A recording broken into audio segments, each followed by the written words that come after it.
हर कोई missile, drone और fighter jet बनाने वाली डिफेंस कंपनियों के बारे में बात कर रहा है। लेकिन क्या हो अगर सबसे बड़ा मौका असल में डिफेंस टेक्सटाइल में हो? एक टेक्निकल टेक्सटाइल कंपनी डिफेंस और एरोस्पेस सेक्टर में अपनी मौजूदगी मजबूत करके लंबे समय की ग्रोथ के लिए खुद को तैयार कर रही है। इसमें कैपेसिटी बढ़ाने, एक्सपोर्ट के मौकों और कई तरह के एंड मार्केट में मांग का भी सहारा मिल रहा है। एरोस्पेस और डिफेंस सेक्टर में काम करने वाली और मुख्य रूप से बुने हुए, कोटेड और लैमिनेटेड सिंथेटिक फैब्रिक बनाने वाली इस स्मॉल कैप कंपनी के शेयरों पर सबकी नजर थी, क्योंकि कंपनी ने एरोस्पेस और डिफेंस सेक्टर में अपनी मौजूदगी मजबूत करके लंबी अवधि की ग्रोथ के लिए खुद को तैयार किया है। 5,912 करोड़ रुपए के मार्केट कैपिटलाइजेशन वाली इस हाल ही में लिस्ट हुई कंपनी यानी कुसुम लिमिटेड के शेयर लगभग 563 रुपए प्रति शेयर पर ट्रेड कर रहे थे। ये कीमत इसके 52 हफ्ते के उच्चतम स्तर 631 रुपए प्रति शेयर से 10.7% कम है। कंपनी का पीई 67 है, जबकि इंडस्ट्री का पीई 18.7 है। डिफेंस बिजनेस में ग्रोथ के बड़े मौके हैं। कंपनी के एरोस्पेस और डिफेंस A&D फैब्रिक्स बिजनेस का पिछले 5 सालों में इसके रेवेन्यू में 45-50% योगदान रहा है और यह इसका सबसे ज्यादा मार्जिन वाला सेगमेंट बना हुआ है, जो 25% से ज्यादा का ऑपरेटिंग मार्जिन देता है।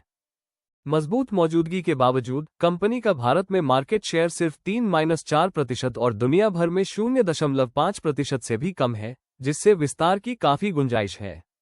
उम्मीद है कि घरेलू A&D फैब्रिक मार्केट अगले 5 सालों में लगभग 20% CAGR की दर से बढ़कर लगभग $1.50 बिलियन तक पहुंच जाएगा, जबकि ग्लोबल मार्केट के लगभग 10% CAGR की दर से बढ़कर लगभग $8.50 बिलियन तक पहुंचने का अनुमान है।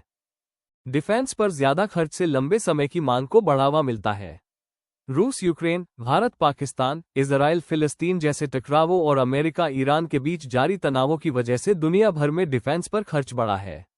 भारत का डिफेंस कैपिटल आउटले रक्षा क्षेत्र में पूंजीगत व्यय FY 21-25 के दौरान 4% CAGR से बढ़कर FY 25-27 के दौरान 17% CAGR होने का अनुमान है, जो FY 27 के बजट अनुमानों के अनुसार $2.20 ट्रिलियन तक पहुंच जाएगा।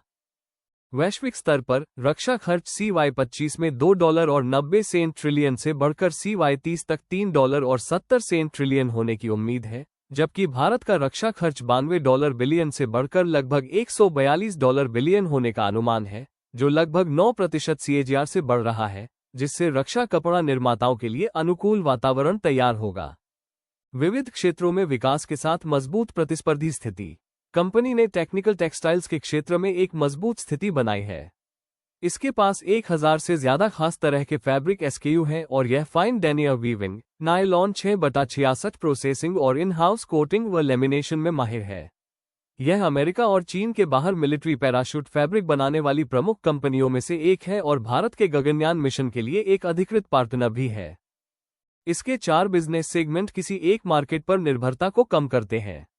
FY 26 में जहां डिफेंस से होने वाली कमाई में गिरावट आई, वहीं इंडस्ट्रियल्स और आउटडोर सेगमेंट में क्रमशः 46% और 120% की बढ़ोतरी हुई, जिससे कुल कमाई में गिरावट लगभग 11% तक ही सीमित रही।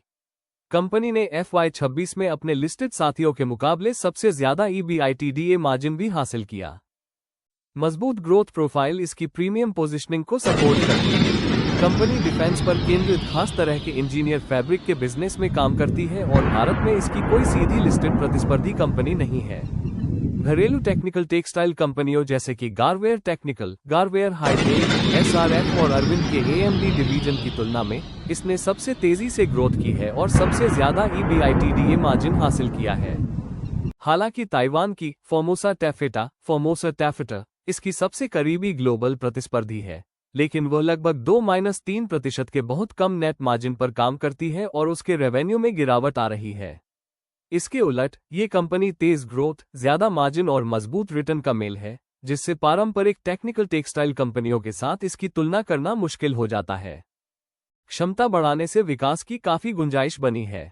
कंपनी ने हाल ही में क्षमता बढ़ाने का एक बड़ा काम पूरा किया है, जिससे उसकी प्रोसेसिंग क्षमता 46.9 मिलियन मीटर से बढ़कर 127.8 मिलियन मीटर हो गई है, जबकि बुनाई की क्षमता 19.7 मिलियन मीटर से बढ़कर 34.2 मिलियन मीटर हो गई है।